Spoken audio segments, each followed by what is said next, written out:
Beginning. Welcome everyone in the room. We've got a couple of people online. Would you like to check them, Jamie? Councillor Mackenzie Boyle, can I check that you can hear us okay?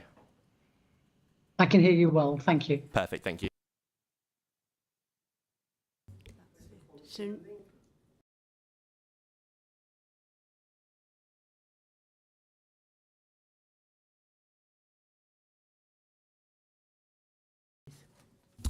I've received no apologies, but I can confirm Councillor Mackenzie Boyle is online.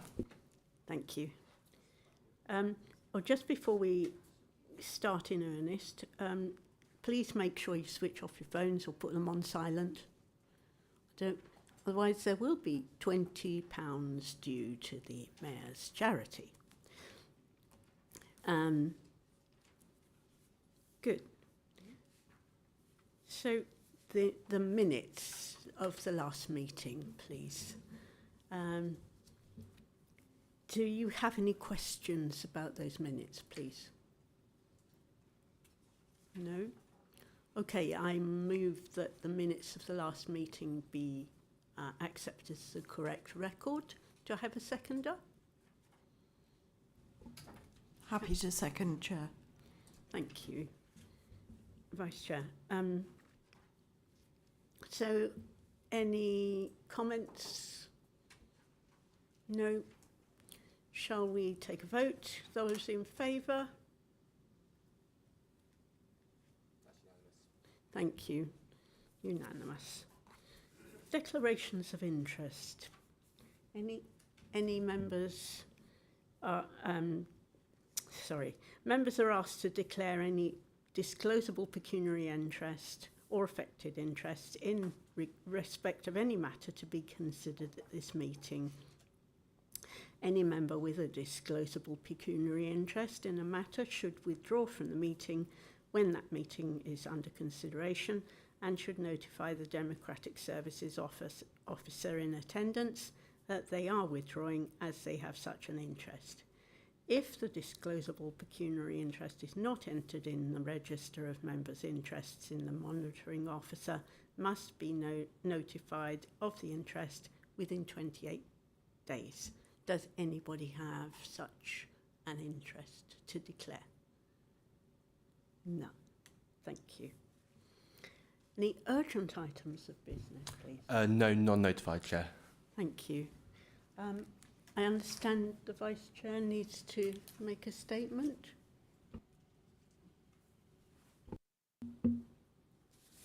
Right. At the annual meeting of the Planning Committee on the 14th of May, members of the Planning Committee voted to elect a new Vice Chair.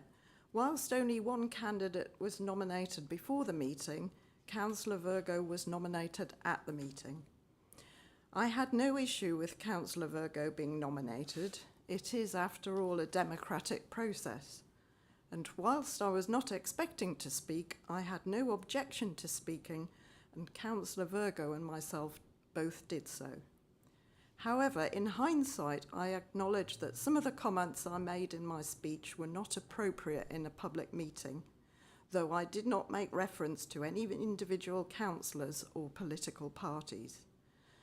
I recognise the importance of maintaining respectful dialogue and upholding the standards expected of us all, and I apologise for any concern caused and for any impact on the reputation of this committee or council.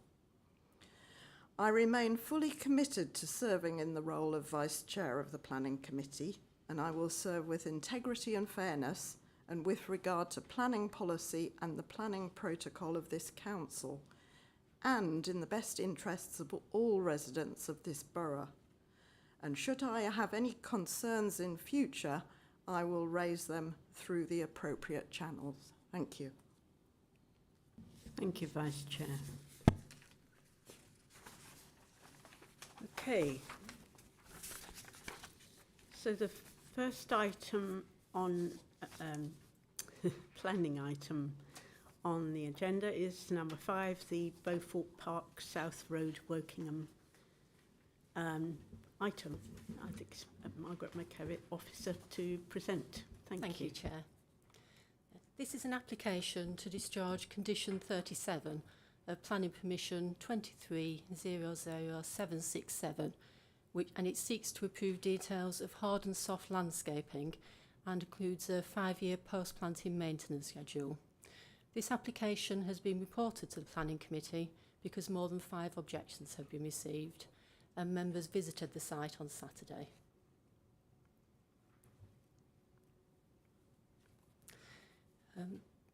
The size and position of the Sang and the biodiversity safeguarded area and the Sang car park were approved under the main application 23767 FUL, and the plan being shown sets out the site as a whole. The green area is the developable housing area. The area for woodland management is in yellow, and the biodiversity safeguarded area in the darker blue, running up north of the site, and the Sang area as approved is in the light blue. The Sang and Biodiversity Safeguarded Area Management Plan is required to be submitted and approved as a final document under the Section 106 agreement attached to the main application, and this is a separate procedure, and details of signage and furniture and the general overall management plan will be agreed under this procedure rather than the discharge of this condition. And this plan, unfortunately, it is in black and white, but this is the layout plan, and it shows the areas of planting, which are predominantly around the car park area in the south here, and at the northern boundary of West Road. And the details as submitted show tree planting and native hedgerow planting around the car park, along the pedestrian path to the Sang, and along the northern boundary of the Sang with West Road. Tree planting is also shown along the boundary of the biodiversity safeguarded land with the housing to provide screening and to protect the ecologically sensitive area where public access will not be permitted to protect the ground nesting birds and sensitive habitats.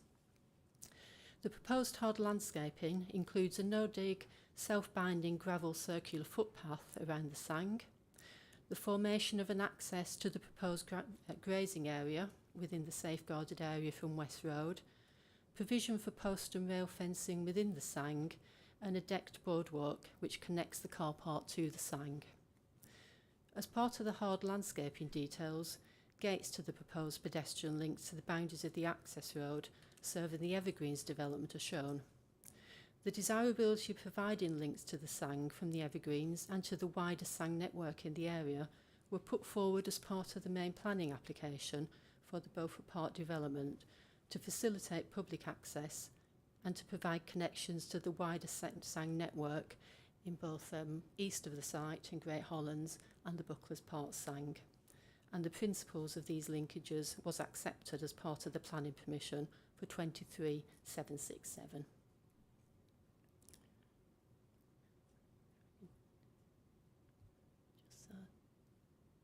Some of the details that have been submitted are the Sang car park, which, as you can see, will be extensively planted around the boundary to provide screening of the facility. This plan, if I can just enlarge it, shows the improvements to the access onto West Road, which will be a maintenance access, and it will also be the point where the cattle for grazing of the biodiversity safeguarded area will enter the site, and these cattle will be provided for 24 weeks of the year to help in maintenance of the woodland area.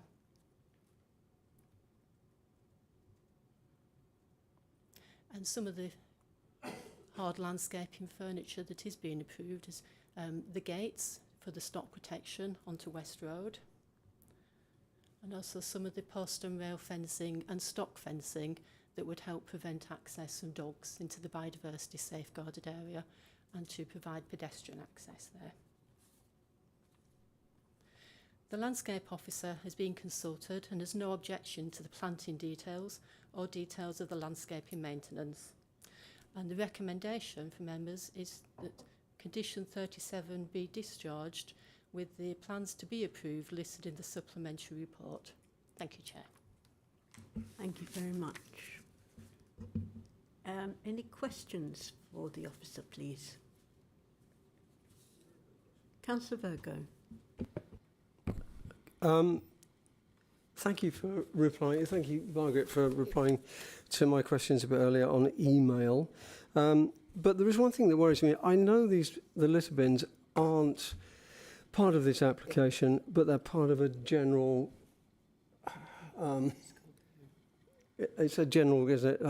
It's nothing. Sorry, what am I looking for? The word. He doesn't particularly like the outlook of them. No. We're just talking about, on this application, we're not dealing with the litter bins. But I have to say, in the ones you gave me, because I know it's part of another plan, isn't it, that you said in the, I couldn't remember what it was called. But in the ones I've seen, they're not very suitable. And the reason I say this is because they're open, you know, at the top. Anyone can put rubbish in. And if you go to Warfield, one of the sayings there, it's absolutely littered with diapers and God knows what else. And I don't think that's acceptable. So I don't know how I do this in the planning committee, Chair, but I think it's worth actually making a point of this. We've got to learn from these experiences and then find another way, because we don't want them to look terrible. And I just wanted to bring that up, and because I've seen pictures which everyone can see if I've got it on my screen, but you know, they're very flimsy actually. And there's a lot of people that will be visiting these things. Yeah. Okay. Yes. Thank you, Chair. Sorry. Yeah. Councillor Virgo is quite correct that this will form part of the SANG management plan, which is a document that attached to the Section 106 agreement, which does have to be submitted for approval. This is a SANG that Bracknell Forest will be taking on in due course once it's ready and gone through its defects period. And our rangers have been heavily involved in setting out our requirements. So the bins that were put forward were ones that we have used, but I'm sure any discussion points I think could be put to them. I'm very happy to go back to the team involved with that and ask them about what discussion there can be on these sorts of furniture arrangements. Chair, I'm quite pleased with the answer. And what I'd like to do is maybe take some photographs. I think I've gotten somewhere of the ones in Warfield that were really quite abused, frankly. And I don't want this to happen all the time to this borough. So we've got to learn perhaps by this experience and not just do the same old thing. Thank you. I wonder if there's an element of the frequency of collections, because I noted there's these are supposed to be collected twice a week, and I don't know when the Warfield ones are. Yes, thank you, Chair. The schedule is in the maintenance plan, still under discussion. Obviously, it hasn't been approved. Generally, they're emptied as required. That's usually twice a week and then cleaned regularly. But again, it is part of the inspection regime of our rangers, so I would hope that they, when they're there anyway, they would empty a bin if it was full. But again, it could be something to be amended in that document. Yes, well worth a review. Thank you, Councillor Virgo. Yes. Just one other further question. Is it the developers that pay for these bins, Margaret, or do we have to fork out? We don't fork out that we're not providing the SANG at first. When we take it on, we'll be maintaining it, but it'll be put in place. And so we could ask that in the plan, we could ask the developers for a specific kind of bin. I believe that's how the discussion does take place with our own staff. Okay. As we're going to be taking it on, Yeah. we'd have some say. Yeah. Okay. Cool. Thank you very much. Councillor Mackenzie Boyle, please. Thank you very much. I've lost camera, which probably might be a benefit to some of you. However, can I just add into that what Councillor Virgo is saying? Now, if I remember that the site, am I right, Officer Kevitt, that the site is located approximately 0.65 kilometres from the boundary of the SPA? So it's likely, the risk, to result in an adverse effect on the SPA unless it's carried out together with appropriate avoidance and mitigation measures. So we've got to be pretty smart as a council to support this. Am I right? Chair, through Yes. you, I mean, the reason for this sang is because of the distances, the SPA. I don't know the precise distance, I'm afraid, but it's always the case that sang should be a high level, otherwise you don't attract people to them, and we want to move people onto the sangs instead of the very sensitive areas. So it's always important that they're a high quality and they're maintained and that people want to visit them. Thank you for that. Councillor Collins, please. We're about to consider a Section 73 application for Blue Mountain, in which part of that is an additional access point because they've discovered there aren't sufficient access points to the Sang. Are we happy that only one access point to this Sang will be suitable, acceptable, and we won't get a Section 73 in the future asking for another vehicular access point? Thank you, Chair. Yeah.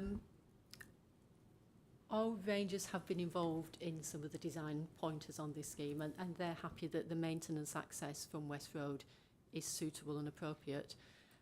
Although it's on other sangs we have perhaps not had a vehicular access installed in the first place rather than requiring an additional one. So I think we're fairly confident that the size of the sang and the safeguarded area, that one point is sufficient and there should be no need for another access. It's not so large that vehicles need to enter from 2 points just for grass cutting and maintenance and bringing on cattle. Thank you. I do have another question.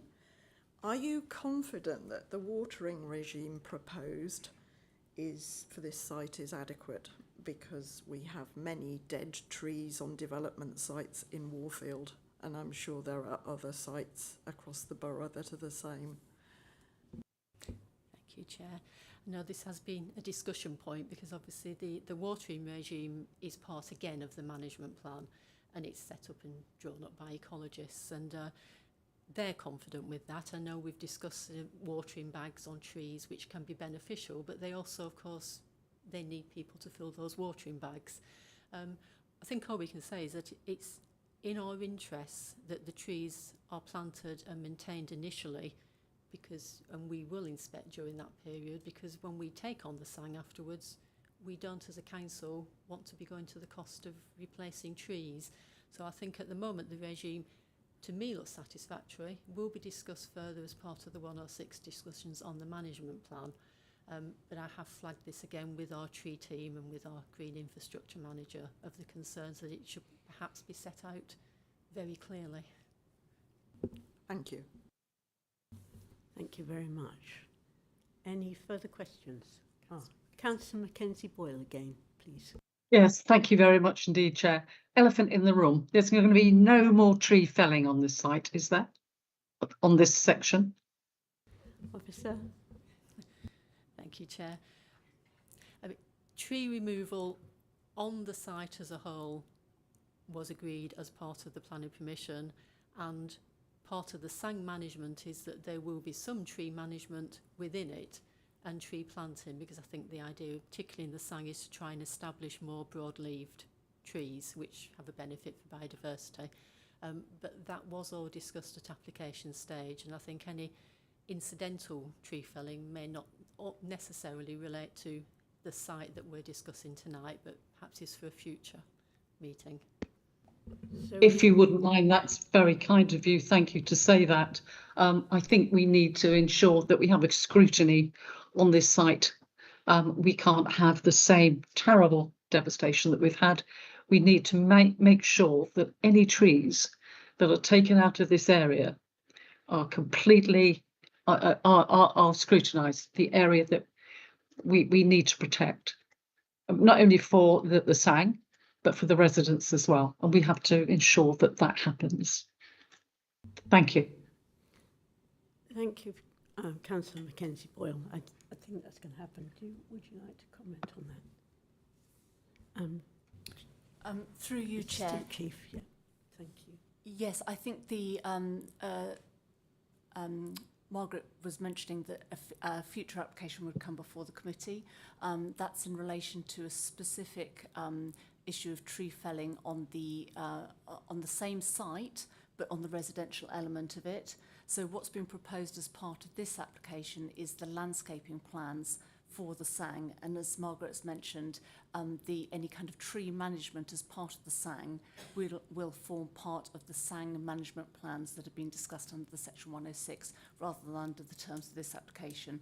So the applications that she was suggesting that would come forward for future consideration by this committee were issues relating to tree removal, tree protections, subsequent tree replanting as part of development at other parts of this site rather than on the Sang, just to be clear. Thank you. Thank you very much for that Yeah, clarification. yes, I'm sorry, you can't see me, which might be quite useful. Just to say thanks for that, but we will be keeping the watchful eye.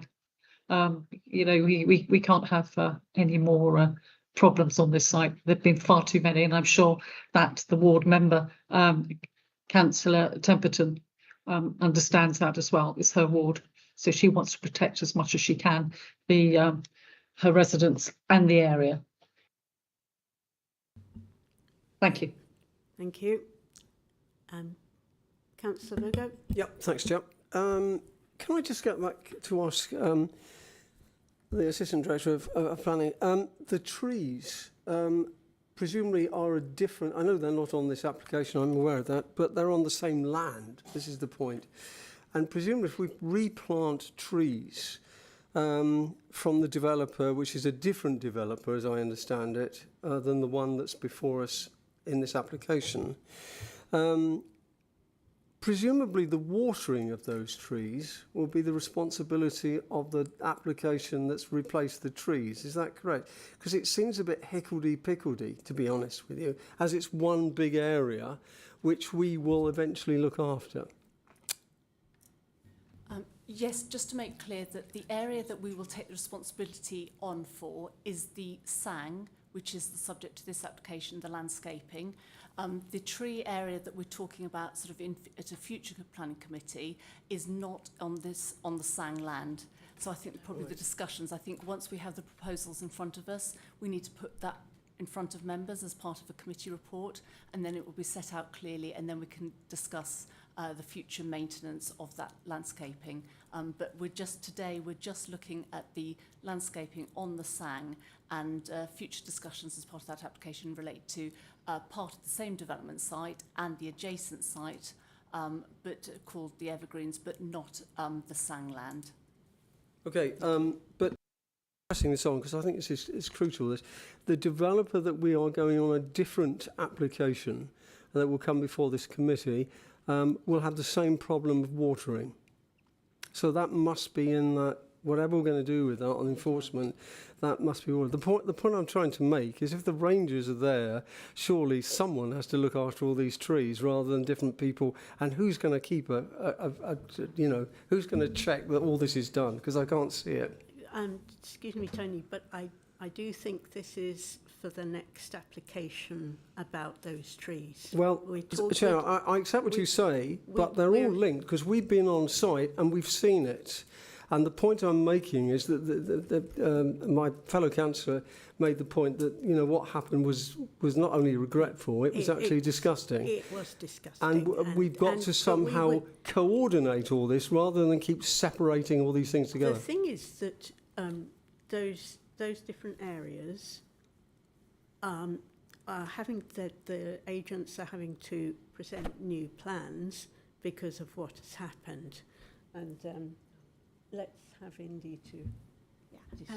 Chair, through you, can I just say that I appreciate the concerns that members have regarding this matter, but we have to, in this committee, concentrate on the application before you, because if we're talking about other matters that don't relate to the application before you, it's confusing for people, the public here, and it's also confusing for people listening online. So I think we really need to concentrate on the application before you, and these other questions need to be for another time and venue. It's not for this committee. With respect, I've been on this committee for many years. I do understand the protocol.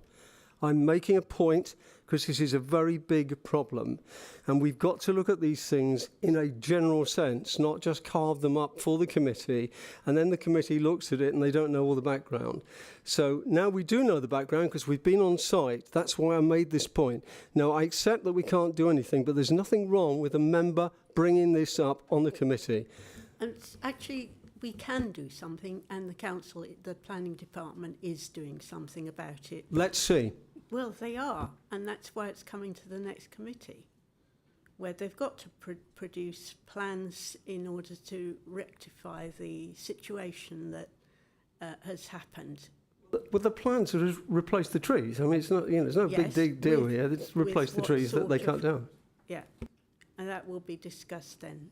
If it's about the other situation, I think we've had enough of that, because we know that it's coming back. We're waiting for the developers to actually present decent plans, and if they're not decent plans, they'll just get rejected, so they'll have to try again.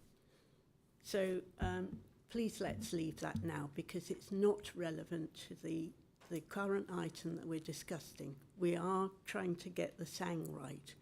And no, No, I'm sorry. I need one more question, please, before we leave this. I Okay, will not a be put down, Chair, by that. My question really is taking out about the water, which I believe my fellow councillor mentioned, actually. And I think the Vice Chair mentioned this to me. It is the fact that there is, in many countries, they use water bags for trees. Now, I don't quite understand that, because I think we need to know this.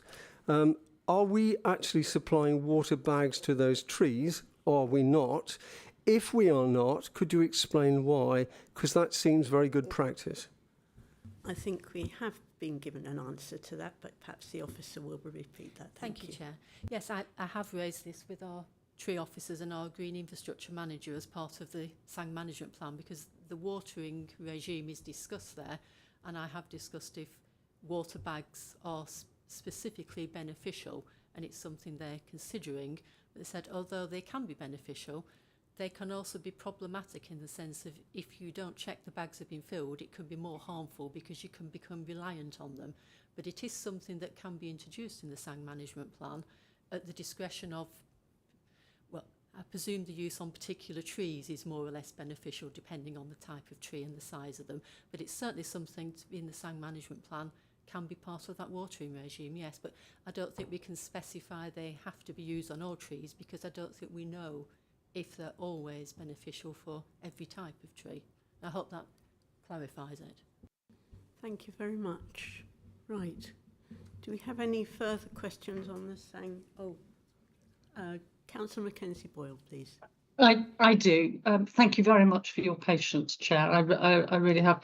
I'd just like to bring everybody's attention to the Bracknell Town Neighbourhood Plan and Policy EV4, which talks about protection of trees, which I think is really, it says we should be planting or encouraging the natural regeneration of dozens of replacement for every mature tree felled to achieve some kind of balance. So I think we should be looking at that document. Thank you, Chair. Thank you for that. Oh, perhaps Thank you, Chair. the officer, yeah. Our response is obviously this is a condition discharge, but we do agree on the benefit of planting trees, and on the SANG there will be replanting of trees, so to enhance the SANG as it is, and also to replace any lost trees on the SANG. So although we're not discharging this and quoting particular policies, it's something we have borne in mind and is part of the plan. Thank you very much for that. Do we have any further questions on there, please? No? Okay, then will move the recommendation, section 11. I've forgotten what page it is. Page 17. And the amended approved plans on page 1 of the supplementary report. I move that, well, I move, is there a seconder? Thank you, Councillor I'm happy to Collins. second. So, relevant comments now, please, on this application. None? Tina? No? Councillor Collins, please.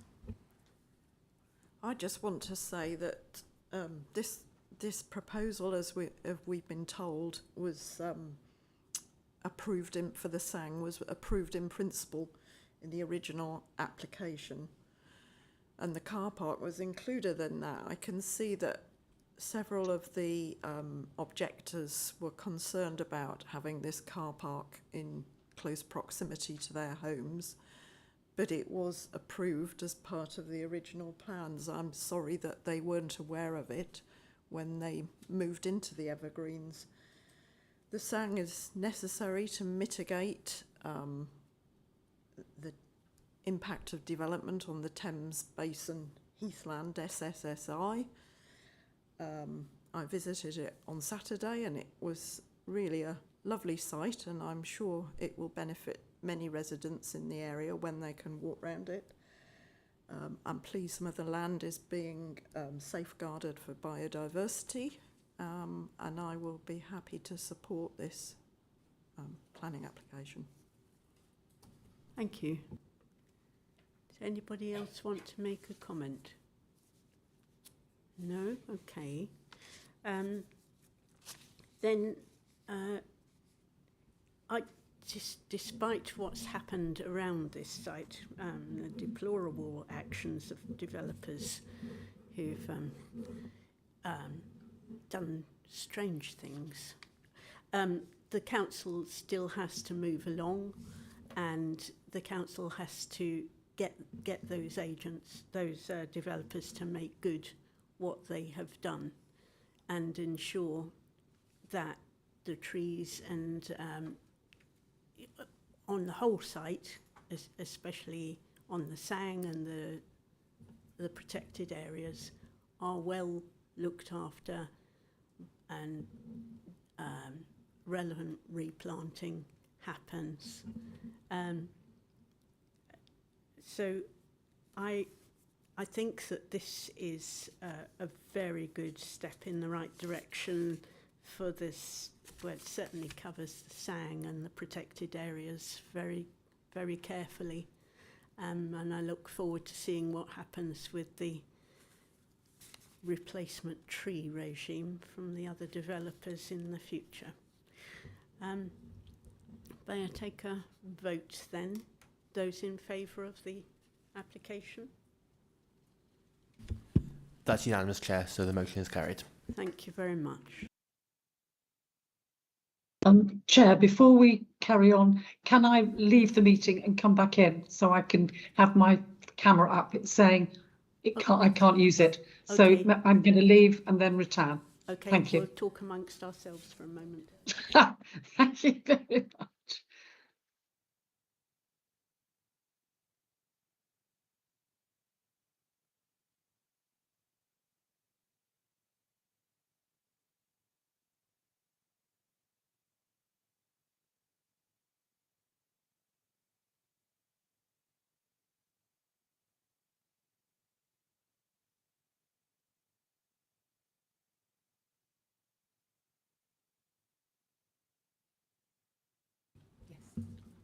Are you there?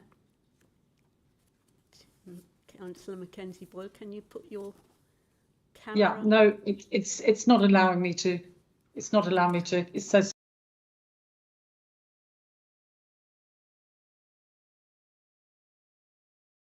Thank you, and thank you for your patience. I appreciate That's it. right. Land at Blue Mountain. Again, Officer McGevitt, please. Thank you, Chair. This is a Section 73 application that seeks to regularise changes that were made to the layout of the approved SANG that was permitted as part of the wider planning permission for the former Blue Mountain Golf Course. And the changes being sought under this Section 73 application are to add the additional approved plans that show the additional basin and storage areas already provided on the Sang and to add a vehicle maintenance access from Calcott Close. And changes were made to the original application in the past, hence the description is a little confusing perhaps. A Section 73 application was approved and 2017 17-01109 FUL, and this current application in front of you is making further changes to the approved plans for that application. The Sang is along the eastern boundary of this wider site shown in front, and the application has been reported excuse me, to the Planning Committee because more than 5 objections have been received.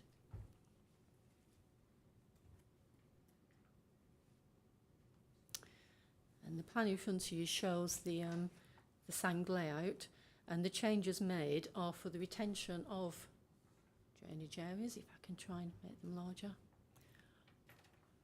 along the Sang. There's an existing pond here, and the drainage areas are here, rather centrally in the site, as you see, behind the existing residential properties. And the formation of the access from Calcott Close, will allow maintenance vehicles onto the Sang from that point. And those vehicles would be used for grass cutting of the Sang and for any maintenance works, including any required maintenance to the drainage system, such as clearing of hydro breaks, etc. The number of vehicles using the maintenance access cannot be estimated completely accurately because it may vary over time depending on the needs for maintenance at any point in time. A condition has been proposed that details of the size of the vehicles using the maintenance access should be submitted for approval. And lockable bollards will be provided to prevent any other vehicles entering the site at that point. Currently, the access to the Sang by vehicles can only be achieved initially from the car park off Forest Road, but that only provides very limited access onto the Sang from that point. In fact, it is predominantly a pedestrian access, and I believe vehicles have tried to have entered from Temple Way, but it's not considered a formal access point.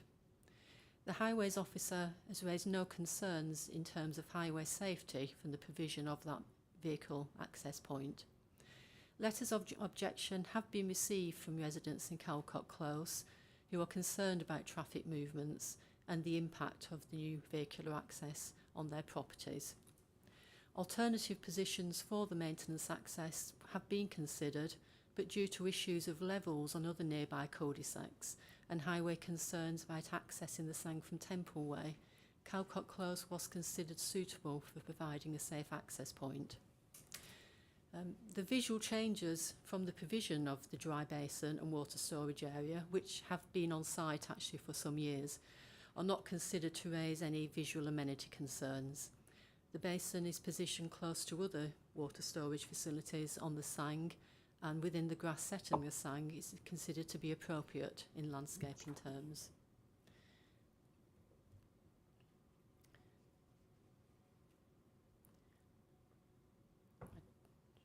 Try and reduce this down. These are the actual drainage features on the Sang. As you'll see, the one basin there shown in red was an existing dry basin. It was extended slightly with an overflow area in case of potential storm features.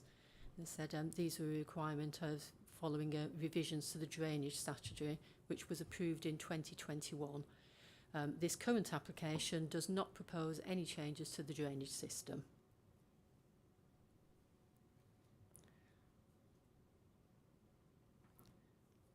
And if we run through some photos, this photo here shows it looking down Calcott Close towards the Sang, where the maintenance vehicle access point will be provided.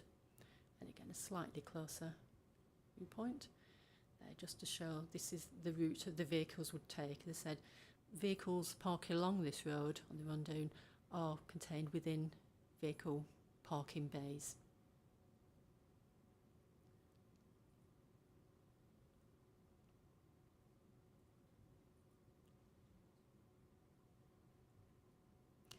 And this is a view from the Sang looking back towards the access point. And as you can see, the the route appears to be a desire line for pedestrians entering onto the Sang from that point. Again, this is a closer look at the point here where the bollard will be included, landscaping cleared slightly, and vehicles would arrive there, open the lockable bollard and enter the Sang to do works within the Sang. And again, closer looks. Some landscaping will need to be removed to allow the access point. And look, this is the extension of the turning head at the end of Calcott Close. And the views here looking down Donington Way, which leads into Calcott Close, just to show the size and quality of the roads that the vehicles would travel into, and again there. And this is a view looking over the Sang of some of the drainage features. As you see, they do appear within a natural landscaped environment. A supplementary report has been prepared, which includes responses to issues raised by neighbours and updates conditions, including some renumbering, which was problematic in the main report.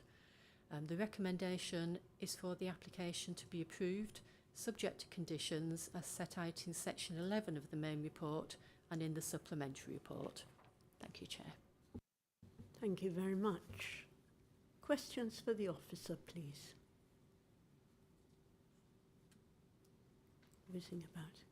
Councillor Mary Temperton.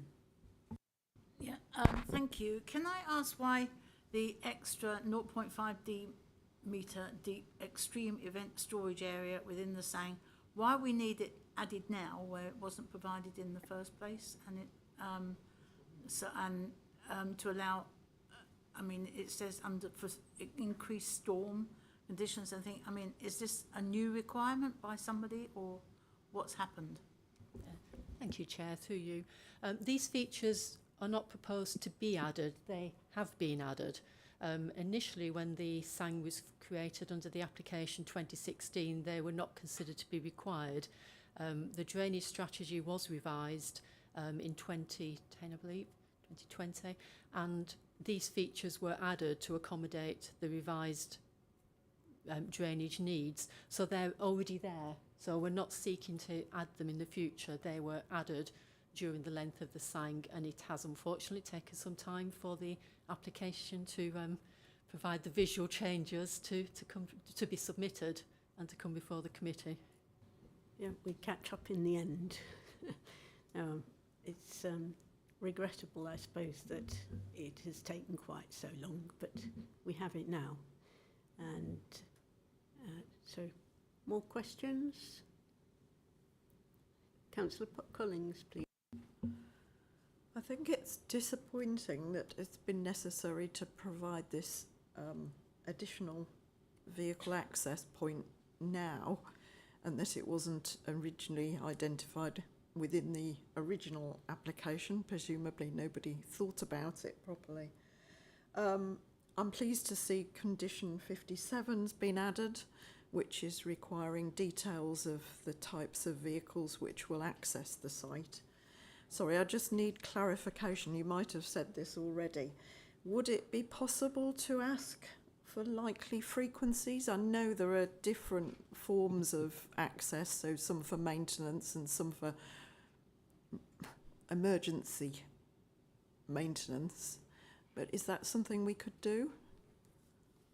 Through you, Chair. We could certainly look to perhaps add within that condition requirement for details of frequency of each type of vehicle to be submitted, as include, you know, when we're looking at the size of vehicles, how often they'd visit. It's difficult to set an absolute number because, of course, in a good year, you may just be cutting the grass and the rangers coming to inspect in smaller vehicles. In a year where there'd been a storm incident or they needed some maintenance work, it could be more frequent. And initially it could be more frequent because the Sang has not been maintained to a good standard, so there will be more remediation works initially. But I think it's certainly possible to amend that condition to ask for details of the frequency of the types of those vehicles over a year to be submitted. Thank you very much. Other questions? No? Councillor Temperton again. Tell me what Grasscrete is, please. Is it concrete which grass grows through? Okay, thank you. Absolutely correct, Councillor. That's good. We like that sort. Anything else, please? No? In that case, it forced me to propose this, propose the recommendation on, I think, page 25, with the amendments in the supplementary report, page 2. Any comments, please, on this? Oh, do I have a seconder? Sorry. Second, please. Oh, happy to second. Thank you very much. Comments, please. Gosh, none. I think it probably seems fairly straightforward, doesn't it? Because this is a retrospective and nothing has changed since it was put in place. So it's been there a while. Seems to work, but we haven't had the long, the huge storms, perhaps. But we seem adequately covered for those. Any other comments? No? Shall we go to the vote? Those in favour? That's unanimous, Chair, so the motion's carried. Lovely, thank you. And now number 7, Staverton Close. Thank you, Chair. Good evening. My name's Basha Polnick and I am the presenting officer for this case.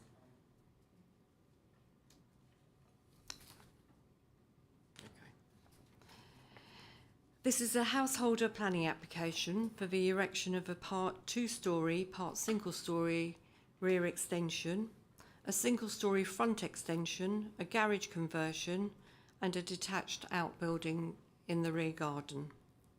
This application is being considered by the Planning Committee as more than 5 objections have been received and members visited the site on Saturday.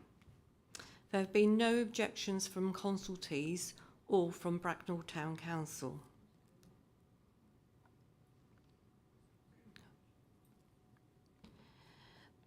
What you can see on the screen are photographs of the front and rear of the application site.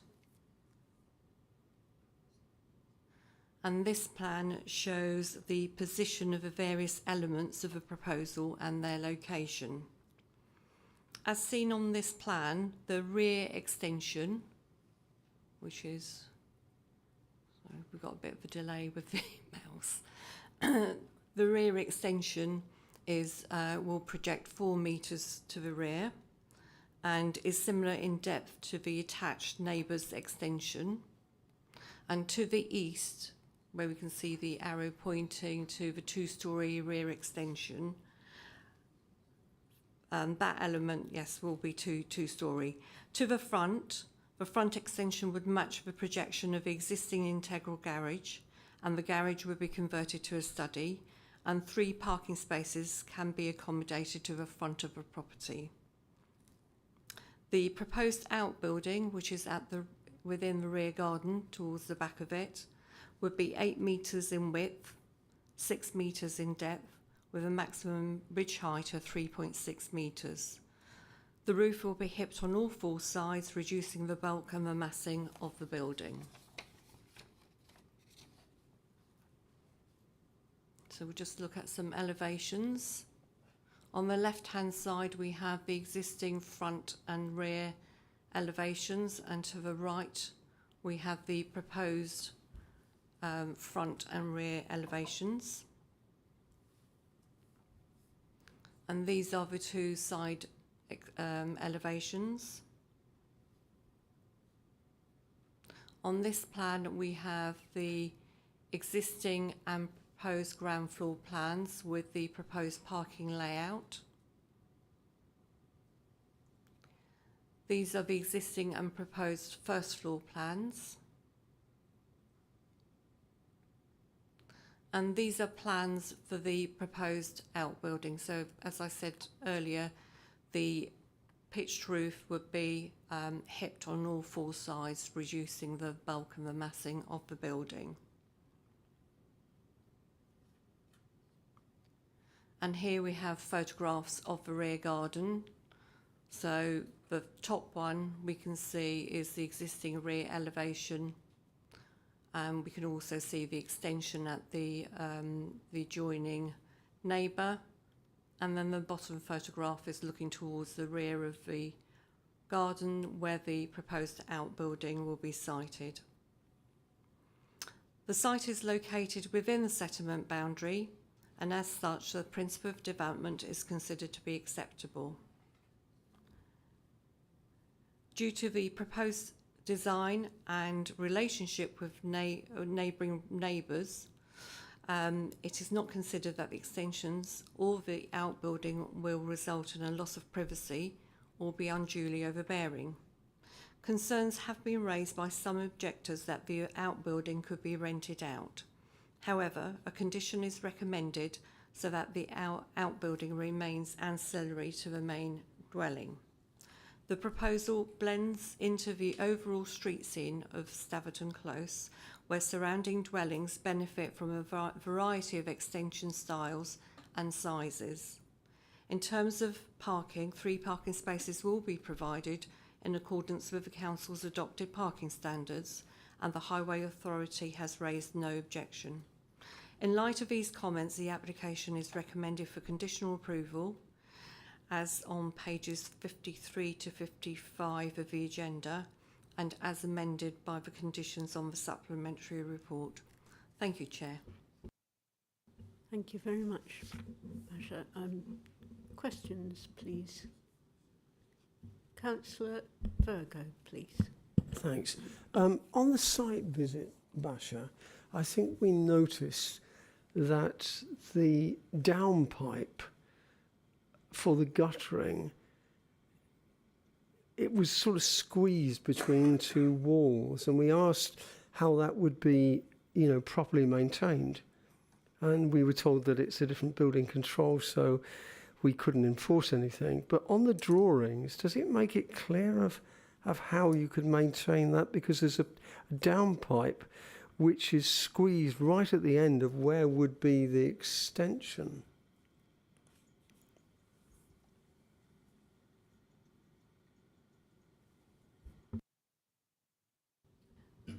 I have to say the downpipe isn't clearly shown on this plan, but what I would say is that would be a civil matter. The only question I raise that, Basha, is because we don't have much control over this. But presumably we have to control the planning application. And if we're not clear on the planning application, we shouldn't actually approve it. Would be my point. Please. As I say, Please. The issue of the downpipe, through you, Chair, is a civil matter. Okay, But so isn't it shown on, don't you have to show this on the drawings? Through you, Chair. No, the matter of how the extension would be drained would be something that would be covered by building regulations, and therefore it doesn't have to be shown on the planning drawings, and we don't have control of it under the terms of this application. Thank you. I mean, it's pretty poor. that stems the rules.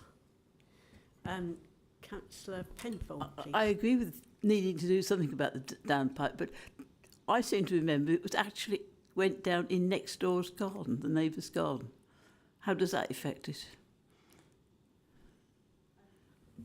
I think it is a matter for building control Yeah. rather than this planning committee. And as the officer said, it's a civil matter rather than something that we can control.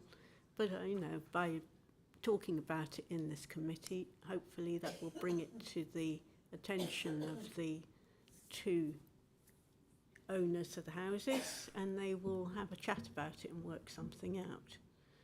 I think that's a reasonable way forward, but we can't control that. I have concerns myself, but that's something else. Thank So, you. Are there other matters? Councillor Templeton. the concerns have been about the extra building in the garden being used for people living in there. So any recommendations here and conditions that can be enforced to stop that happening forever? Please? Through you, Please, Chair. yeah. Yes, of course, that can be enforced. And should any neighbours suspect anything, then if it's reported to planning enforcement, it will be investigated. That's great, thank you. Thank you. Yes, Councillor Mackenzie Boyle, please. Yes, thank you. I agree with Councillor Temperton. Here is a possible worry that looks very similar to Woodbury, if you remember, in Crowthorne, a huge garage that is being used as a business. So we have to keep a really good eye on this sort of thing. And if that is going to be used as a business, 3 car parking spaces ain't going to be enough. Thank you. Councillor Smith, please. Thank you, Chair. Coming back to this concern in the objections regards potential use, if it's a separate dwelling, the point on the planning condition obviously acknowledged. I'm just interested, I know sometimes from a building regulations perspective with these outbuildings, there's different levels of regulations sort of approval that can be achieved with regards to whether it's a habitable space or not. I'm just wondering if we know will this be approved as a habitable space and the building regulations, because obviously if it's not, that would provide a further level of protection, I guess, against the potential use of that space in that manner. Thank you. Through you, Chair, I'm afraid I can't advise on the building regulation requirements for this. Thank you. Anyone else? Yes, Councillor. I mean, just to make this clear, I seem to remember on site we were saying that if it was slightly lower, it would have, you could do this in normal planning terms. You don't need permission. Yeah, that's right, isn't it? That's correct. Basha might like to comment, but my understanding is that if it was a slightly lower height, then it would comprise permitted development under the GDPO. Do you have details of the dimensions? From what I recall, if it was 2.5 metres in height and less than 2 metres from the boundaries, because this is a bit closer to the boundary, then it would be permitted development. Thank you. Any further questions from you? So it looks like that if there is some renting out of the space for anything, and somebody spots that, they need to call the council for enforcement. Okay. Yes. But before I go on and on, we do need to say I propose this item is accepted with the recommendation, thank you, on page 53 of the agenda pack, an amendment on page 10 of the supplementary report, and that's about the that was the condition, wasn't it? Thank you. Do you have a seconder, please, before I go any further? Councillor Collings, please. Happy to second. Comments, please, from everyone. Councillor Hayes. Only that legal look at it very strongly that there is no segregation of that building at the bottom of the garden for purposes, because we are finding this is something that's coming up quite regularly now, that there are buildings at the bottom of the garden that are more than just accommodation for Granny when she comes to visit. Okay.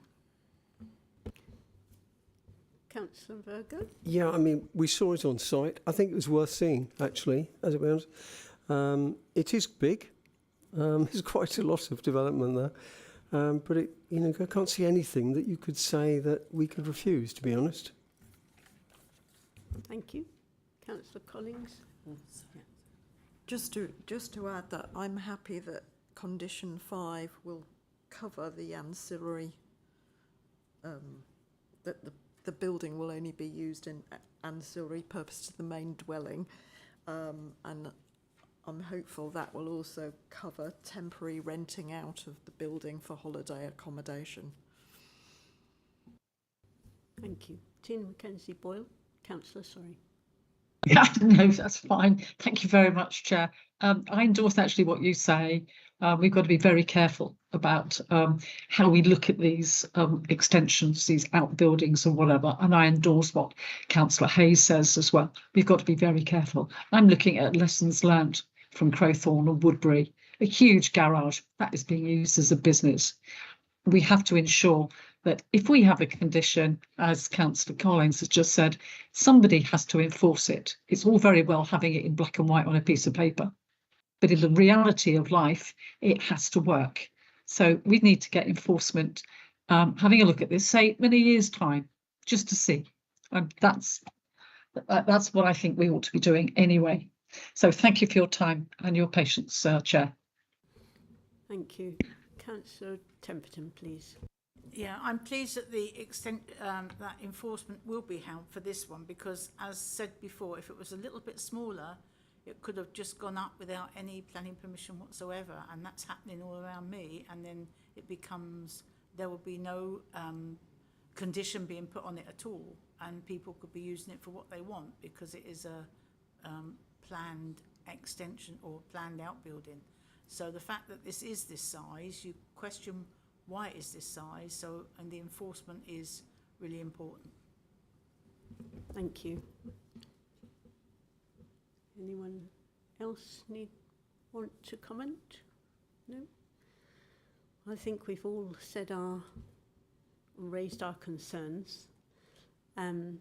So shall we go to the vote? Those in favour of this application? That's unanimous, Chair, so the motion is carried. Thank you very much. And that is the end of our agenda this evening. Thank you very much for your attention.